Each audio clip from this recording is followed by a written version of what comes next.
Hey everybody, welcome to Moment of Clarity. On this episode, I bring you the story of the Wet'suwet'en people. Basically, it seems like the Standing Rock of Canada. It's happening there now. I don't know whether they like that analogy or not, but I think it's a useful way for Americans to understand what is going on there right now. The other day, February 6th at 4:30 a.m., the Royal Canadian Mounted Police, whoa, what a high and mighty name you have there.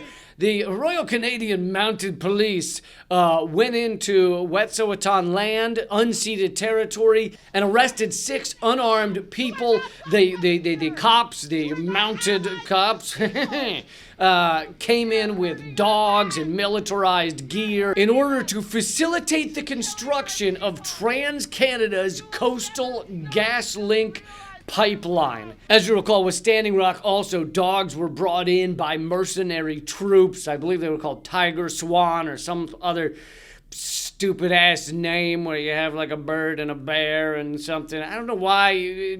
Why is it all the ex-military horrific human beings with guns are like, I'm turtle dogs. We're the flamenco raptors. When the dogs were brought into Standing Rock, Amy Goodman from Democracy Now! Happened to be there at that moment. She'd gone to interview those people, and she got it all on tape. Take a look. We're not doing anything. Why are you letting her dog go after the protesters? It's covered in blood. You brought the dog on me. No, you did it on purpose, man. Over there with that dog.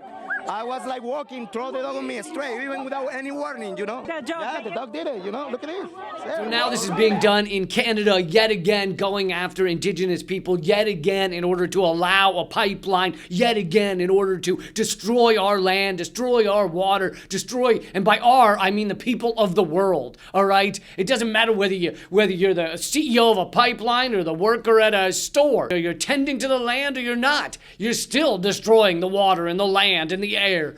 So this involves all of us. Do you think pollution cares about borders?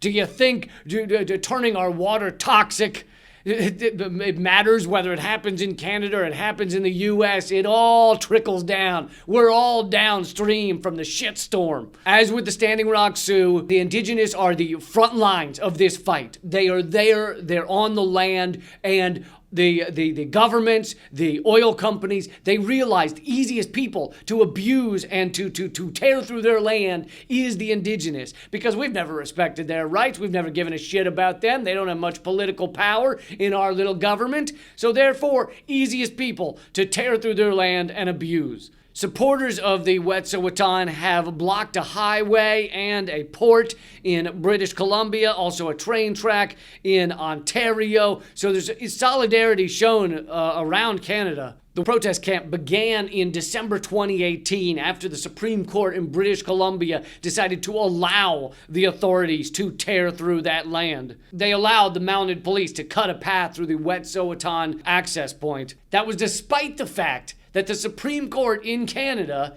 back in 1997 had already ruled that the Wet'suwet'en had not ceded that 22,000 square kilometers of land. And the Canadian government, along with Transcanada, which aren't they one and the same, have continued to try and put in this pipeline in order to facilitate our extinction, to facilitate the death of the human race. I mean, that's what it is, right?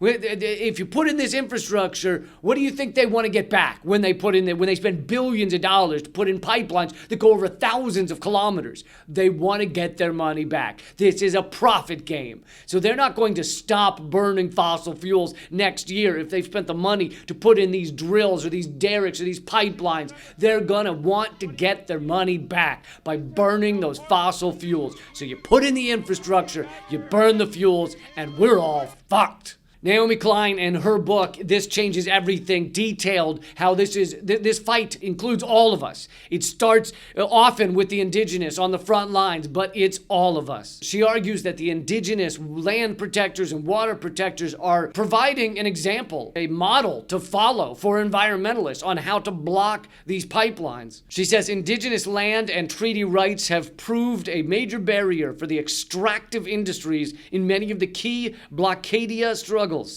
Even more critically, many non-natives are also beginning to see that the ways of life that indigenous groups are protecting have a great deal to teach about how to relate to the land in ways that are not purely extractive. So the larger point is, this may seem like a small group of individuals up in a far off place, especially if you're in America and not in Canada. This is, oh, well, who knows what's going on there? It doesn't involve me. It involves all of us. This is all of us. We are the Wet'suwet'en. We are the Standing Rock Sioux. We are those that are getting crushed by the fossil fuels industry, by climate change, by the environment collapsing around us. Now is the time to stand up and fight with them. Get more info about how you can help at their website, www.yintaaccess.com, YINTAHACCESS.com. That's your moment of clarity. Please share this video if you see fit and click the subscribe button. I'm coming to Austin and Dallas, Texas, Washington, D.C., and New York City. That's all at leecamp.com. Keep fighting.